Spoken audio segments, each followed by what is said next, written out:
The coolest and surprisingly underrated World War II movies ever made. The Enemy Below from 1957. If you're into naval battles, hidden movie trivia, and little-known production stories, you're gonna love this. We're counting 20 hidden facts you probably never knew about this classic film. Let's jump right in. Fact number 1, not just a war movie, it's a cat-and-mouse duel. Most people think The Enemy Below is simply a war movie about a submarine chase, but at its core, it's really a cat-and-mouse game between two captains, a psychological duel as much as a physical one. The script focuses less on big explosions and more on hunting, strategy, and wits as the American destroyer and German U-boat try to outthink each other.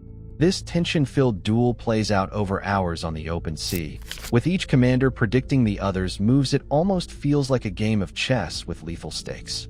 Fact number 2, it was shot in gorgeous cinemascope and color. For a movie that's almost 70 years old, The Enemy Below looks amazing, and that's because it was shot in cinemascope and deluxe color, which were super impressive formats back in the 1950s. So while the subject is serious, the visuals were cutting edge for their time, giving audiences broad, sweeping shots of the ocean and intense up-close moments during battle sequences. Fact number 3, the story comes from a British naval officer's book. The movie wasn't made up on a whim, it's based on a 1956 novel by British Royal Navy officer Denys Rayner. That's right, this story has roots in real anti-submarine warfare experiences during World War II. Interestingly, the original book featured a British destroyer, but the film version changed the ship to an American destroyer escorts, probably to appeal more to US audiences. Fact number 4, 2 different endings were filmed. Here's a wild bit of trivia. The director, Dick Powell, actually shot 2 completely different endings for the movie. One ending had both captains drown as they tried to save each other, but test audiences hated how bleak it was. So Powell shot a second ending where they're rescued, and that's the one used in the final movie. Imagine if they kept the darker ending. This film would have felt way heavier. Fact number 5, the U-boat commander was played by a German actor. The German submarine captain, Captain von Stahlberg, was played by Jürgens, a famous European actor, and this was actually his first American film role. He later became well known for many roles, even one in a James Bond movie. But here he gave a three-dimensional performance of a German officer that wasn't just a stereotype. Fact number 6, a real submariner helped with accuracy. To make the submarine scenes feel authentic, the filmmakers brought in Albert Beck, a real-life former German U-boat submariner, as a technical consultant. So even though this is Hollywood, parts of the underwater life, the lingo, the crew behavior have roots in real Navy life. Fact number 7, the destroyer was a real World War II veteran ship. The American ship you see in the movie, the fictional USS Haynes, was actually played by the real destroyer escort USS Whitehurst, DE 634. This wasn't some studio prop, this was a legit World War II-era ship that had been stationed at Pearl Harbor. The cast spent weeks on board filming scenes. That's some dedication to realism. Fact number 8, one of the ship's real crew appear on screen. Speaking of realism, the actual crew members of the USS Whitehurst showed up in the film, firing guns, manning depth charge racks, walking the decks. That means when you see sailors scrambling and shouting on that ship, it may not even be actors, it might be the real Navy doing their thing. Fact number 9, the film actually won an Oscar.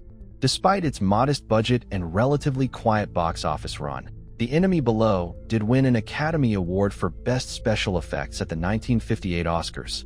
That's a big deal considering how many World War II movies were around in the 1950s. It stood out for practical effects work showing depth charges, underwater shots, and ship damage. Fact number 10, the film changed how Germans were portrayed after World War II. This might surprise you. At the time, post-war Hollywood often painted German characters as outright villains or caricatures. But in this movie, the German captain is shown as a complex human being no less committed to duty than the American, which was pretty rare for the 1950s. Actor Jürgens himself said it was important because it was the first film after the war where a German officer wasn't treated like a freak. Fact number 11, the story was huge inspiration for Star Trek. Believe it or not, the original Star Trek episode Balance of Terror is heavily inspired by The Enemy Below.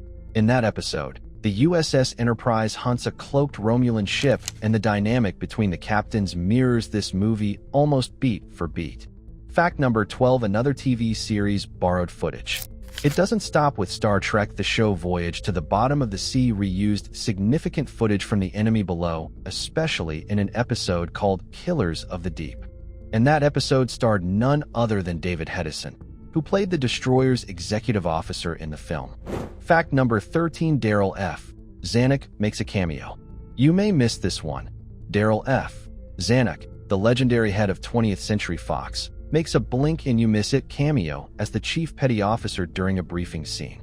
Fun studio boss Easter egg. Fact number 14, the ship was eventually sunk for real.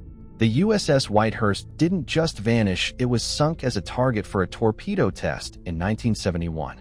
So the real-life ship that starred in the movie went down years later in real ocean water, fitting in a weird way for a warship.